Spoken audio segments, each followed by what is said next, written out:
Hi guys, welcome back to another video in the Cup anyway.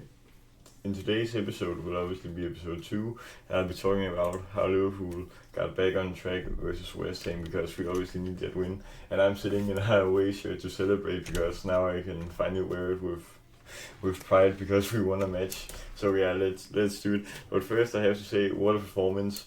I was a little bit concerned on the lineup because honestly we know that Isak hasn't performed that well, and also a huge shock to bench Salah too, but I will come on to that later. But yeah, the squad performed very well yesterday and was very great in the defense also. But I first have to give my flowers to Wirtz because he was just sublime on the ball.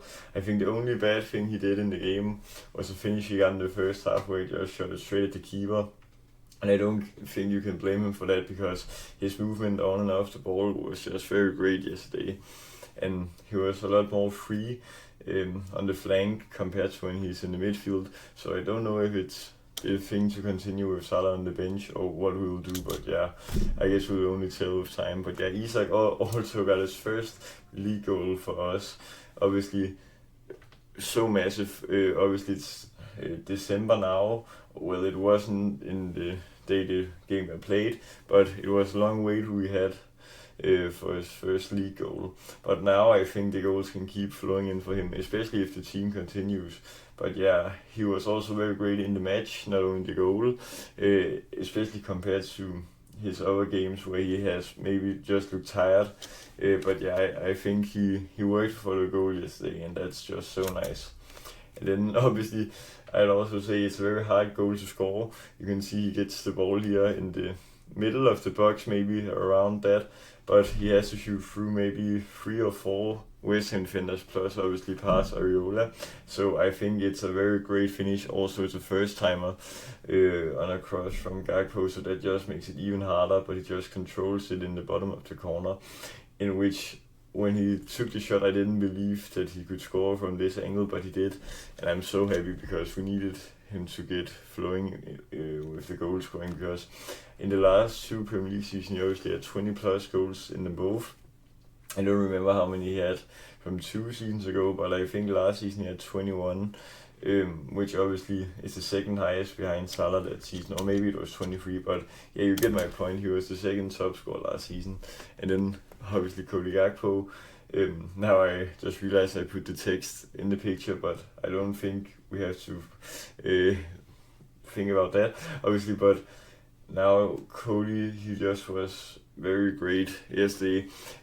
I felt, although, that when he had the ball sometimes in the dribbles, he maybe wasn't that safe in his handling. But when you pop out up with a goal and an assist, then you can't blame him because he was involved in both of the goals. So I don't think there's any reason to blame him, and that's also why I think a lot of people want Gakpo's benched, but I don't think they realize that he has a lot of goal involvements this season, because yes, he's not the flashy winger that Luis Diaz was last season, but he just has the consistency to be clutch in those game-winning or goal-involving moments. And then Kyrgios also was very great. I've felt that this season Kyrgios has just been too small when he's defended, but yesterday, or well, in the West Ham game, he was so great defending and running with the ball. He also had some quite great passes, I remember. So I think, yeah, very great performance from Kyrgios. Probably his best game for the club so far, although he scored against Brentford, but I guess the team was abysmal that day, so I don't think you can rate him on that. Then obviously, was it the right call to bench Salah? I obviously think yes, because last season and the season before that, we all know that Salah has just been consistent with pretty much goal every single game, goal or assist every single game, maybe every second game. But obviously last year he had, I think, 47 goal involvements. That's just under 1.5 goal involvements per game, well, maybe 1.3 or something like that, but that's still insane because as of now he isn't getting the most involvements in the league no more and stuff like that. So I think it's great to give him a break because obviously we have a game again here on Wednesday against Sunderland, in which I think it will actually be a quite tough game. Yes, we're at home, but Sunderland have been so great this season, and we still don't know if we are truly back or if it was just a fluke result, this win. But I hope we're well and truly back, because the team needs it.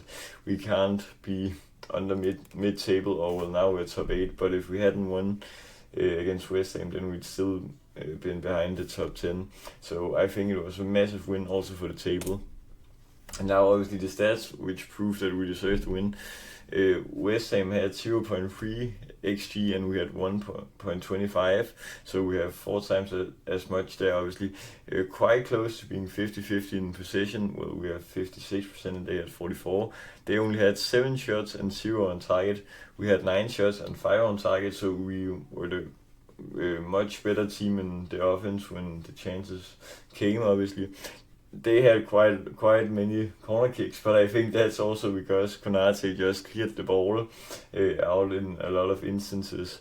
They had 3 yellow cards and 1 red, which obviously is 2 yellows and 1 red, because the one red card was a double yellow, so I think that counts as both a yellow and a red, but I don't know actually. So yeah, and now can we continue this run? Our next run of games up until this Tottenham game in the league, at least, we should be able to win. Although you can never call out any of the teams we're playing against, because this season a lot of teams have got results against us, but I hope we continue to run and can keep on winning. But we also have a tough game against Inter, obviously. I don't know if we'll win that.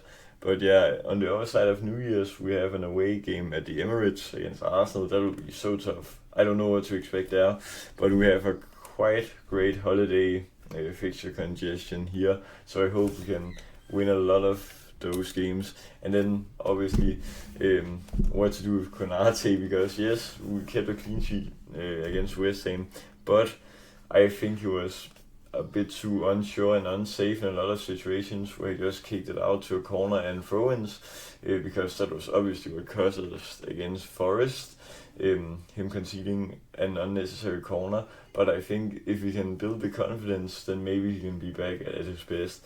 I certainly hope so, because he has underperformed, but he's obviously not the only one to underperform this season. So yeah guys, that was all for today's episode here on the 2nd of December. I hope you still enjoy the series, and nonetheless just remember to like, subscribe and share for all you fans, and also comment if you have any suggestions to some topics for future advent calendar videos. But yeah, that was all I had for today guys, so just peace.